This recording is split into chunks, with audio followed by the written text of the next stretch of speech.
ఓం మహాగణాధిపతయే నమః. ఓం గురుభ్యో నమః. ఓం శ్రీమాత్రే నమః. పరమేశ్వర స్వరూపమైనటువంటి జ్యోతిష, వాస్తు మరియు ఇతర అనేకమైనటువంటి శాస్త్రములను మనకు అందించినటువంటి మహర్షులకి నమస్కారం.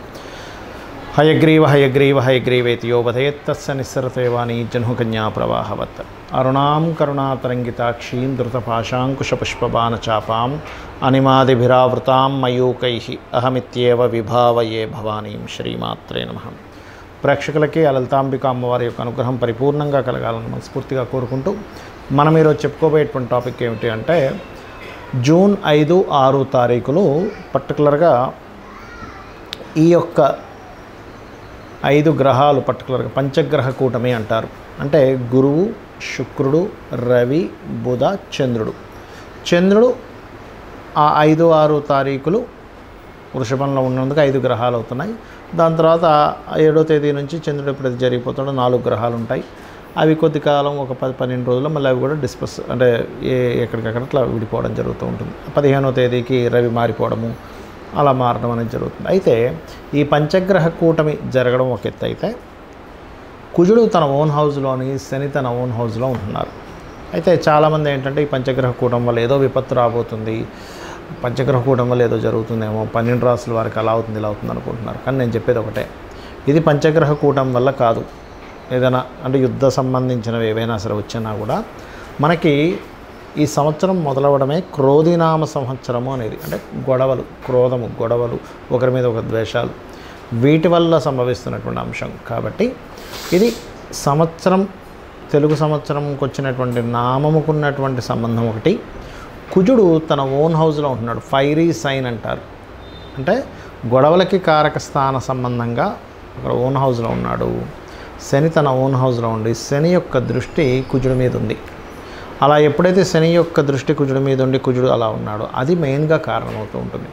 మరి ఇది 12 రాసుల వారికి ఏ విషయాల్లో జాగ్రత్తగా ఉండాలి, 12 లగ్నం ఆ రాశి వారికి ఏ విషయాల్లో బాగుంటుంది అనేటువంటి విషయాలు ఇప్పుడు మనం తెలుసుకుందాం. కర్కాటక లగ్నము, కర్కాటక రాశి. కర్కాటకం వారికి మీకు ఈ యొక్క పంచగ్రహ కూటమి లాభస్థానంలో ఉంటుంది. లాభంలో కర్కాటకం వారికి పంచగ్రహ కూటమి మంచిదే, కాకపోతే అందులో కొన్ని గ్రహాలు కంబస్ట్ అయి ఉన్నాయి. దశమంలో ఓన్ హౌస్లో కుజుడు యొక్క సంచారము, అష్టమ శని నడుస్తుంది. అయితే ఈ పంచగ్రహ కూటమి కేవలం 5, 6 తేదీలు ఉంటుంది. దాని తర్వాత 4 గ్రహాలు, 3 గ్రహాలు అలాగా మారిపోతూ ఉంటాయి విత్ ఇన్ స్పామ్ ఆఫ్ ఒక 12 డేస్ ఆఫ్ పీరియడ్లో. అయితే మీకు జరిగే మంచి ఏమిటి, జాగ్రత్తలు ఏమిటి అంటే ఫైనాన్షియల్ గ్రోత్ ఉంటుంది, అందులో ఎటువంటి సందేహం లేదు ఈ పంచగ్రహ కూటమి వల్ల.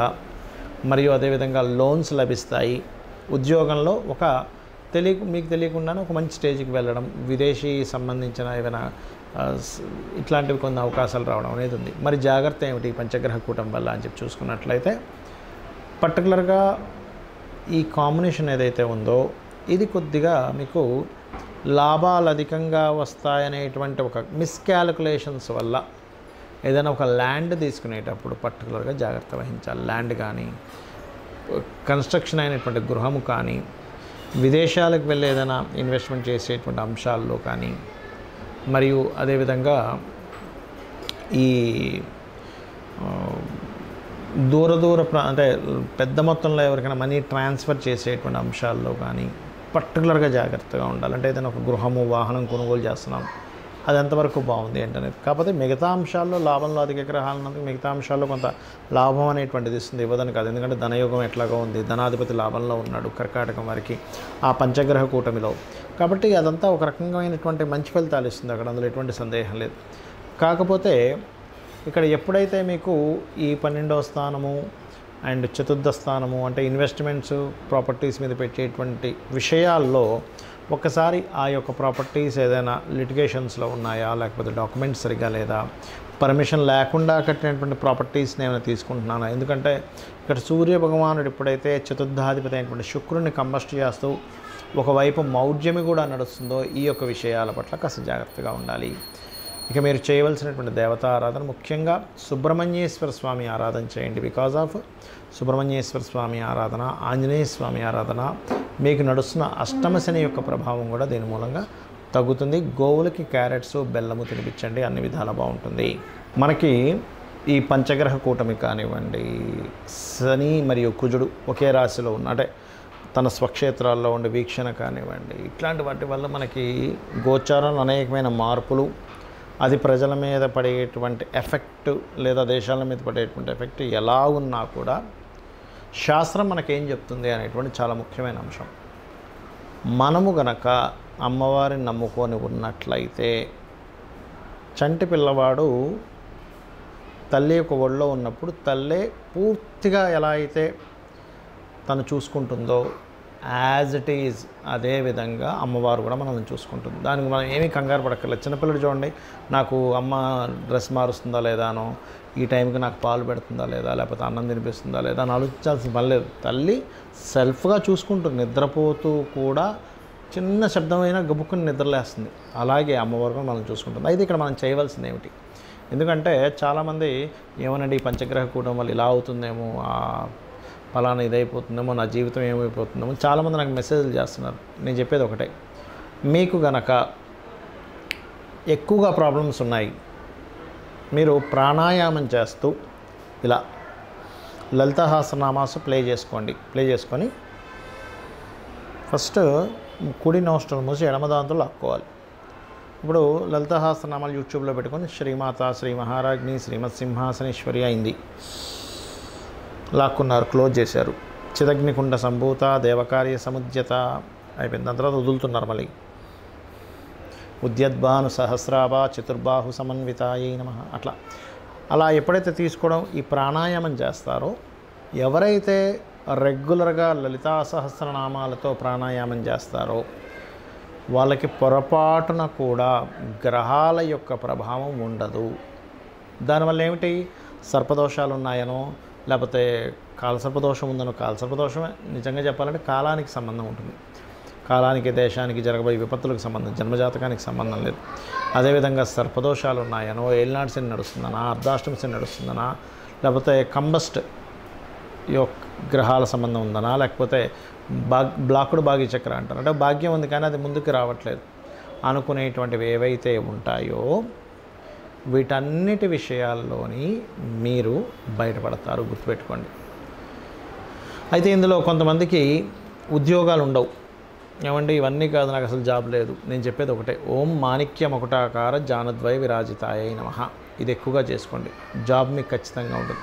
అందరికంటే అంటే ఎక్కువ సమస్యలు ప్రపంచంలో జరుగుతున్నవి ఏమిటంటే అప్పులు, ఖర్చులేమో పెరిగిపోతూ ఉన్నాయి. ఒక పక్కేమో మనకి ఖర్చులు ఆగలేని పరిస్థితి, అప్పు చేసి మనం ఆ ఖర్చు చేయాల్సి వస్తుంది. కుటుంబం కోసమనో, సెల్ఫ్, రకరకాల ఒక లోన్ తీసుకోవడం. మనం ఈ అప్పులు తగ్గాలి అంటే మనకి శాలరీస్ పెరగాలి, లేదా మన ఆదాయం పెరగాలి. అందుకని మీరు ఏం చేస్తారంటే ఓం అపర్ణాయై నమః భక్తి శ్రద్ధలతో మీరేంటంటే ఒక అమ్మవారిని పిలుస్తున్నారు. అపర్ణ అనేటువంటి నామం అమ్మవారి నామాల్లో.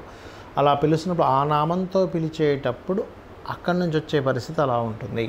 అంటే ఎలా అంటే చూడండి, మీరు ఒక వ్యక్తిని అతని యొక్క టాలెంట్తో పిలుస్తున్నారనుకోండి, వెరీ హ్యాపీ.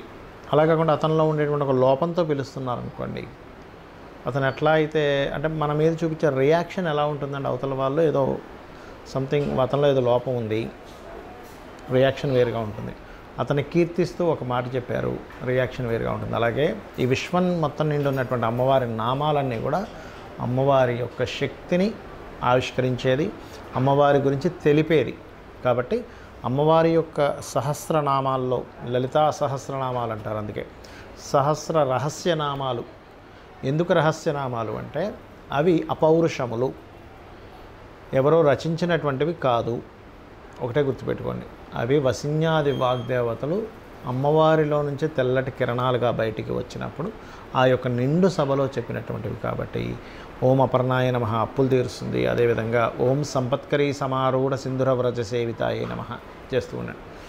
అంటే ఈ ప్లానటరీ పొజిషన్స్ వల్ల మరి కొంతమంది ఏమండి ఇప్పుడు విదేశాలకు వెళ్ళొచ్చా వెళ్ళకూడదా అని కూడా అడుగుతూ ఉన్నారు. నేను చెప్పేది ఒకటే, మీ యొక్క జన్మజాతకంలో కనుక 12వ స్థానం బాగా పాడైంది, ఇప్పుడు గోచారంలో కూడా 12వ స్థానం పాడయ్యే దశలు నడుస్తున్నాయి, అప్పుడు మాత్రం విదేశాలకు వెళ్ళడం వల్ల ఇబ్బంది ఉంటుంది. అది లేదు, ఏ ఇబ్బంది ఉండదు. మీకు ప్రపంచవ్యాప్తంగా ఎన్ని మార్పులు జరుగుతున్నా అక్కడికి వెళ్ళిన వారు వెళ్తూ ఉంటారు, చక్కగా వాళ్ళ యొక్క లైఫ్ స్టైల్ని కొనసాగిస్తూ ఉంటారు విదేశాల్లో. ఎందుకంటే విదేశాల్లో జనాలు ఉండరా, చాలామంది ఏంటంటే ఏమో అక్కడికి వెళ్తే ఇరుక్కుపోతామేమో, ఏదో అయిపోతుందేమో. బయట దేశాల్లో కూడా కొన్ని కోట్ల మంది ప్రజలు బ్రతుకుతున్నారు. ఇది మనం అర్థం చేసుకోవాలి.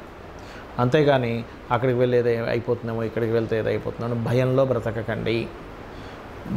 కాలంలో గ్రహాలు మారుతూ ఉంటాయి. పంచగ్రహ కూటములు వస్తూ ఉంటుంది, షడ్గ్రహ కూటమి వస్తూ ఉంటుంది, సప్తగ్రహ కూటములు కూడా వచ్చాయి గతంలో. అలా వచ్చిన ప్రతిసారి ఏదో విపత్తు జరగాలని రూల్ లేదు. కాకపోతే ఏంటంటే ఎప్పుడైతే పాపగ్రహాలు తన ఓన్ హౌజెస్లో ఉండి వీక్షణలు ఉంటాయో, ఈ వీక్షణల వల్ల ప్రకృతిలో కొన్ని మార్పులు వస్తూ ఉంటాయి. ప్రకృతిలో కొంత ఈ క్రోధినామ సంవత్సరం వల్ల కొంత గొడవలు అవి జరగడం కానీ ఇట్లాంటివి కాస్త పెరుగుతూ ఉంటాయి. అదిగాక మనకి ఎలక్షన్స్ అయిపోయిన తర్వాత వచ్చేటువంటి కాంబినేషన్స్ ఇవన్నీ కూడా. మరొకటి ఏంటంటే ఓన్ హౌస్లోకి కుజుడు కూడా ఓన్ హౌస్లో ఫైరీ సైన్లో ఉన్నాడు. ఫైరీ సైన్లో ఉన్నటువంటి ప్రభావం వల్ల ఇట్లా జరుగుతుంది. సో మీరందరూ కూడా మీకు దగ్గరలో గోశాల ఉన్నట్లయితే గోవులకి బెల్లము, క్యారెట్స్ తినిపిస్తూ ఉండండి. అన్ని విధాలా మీకు బాగుంటుంది. శ్రీమాత్రే నమః.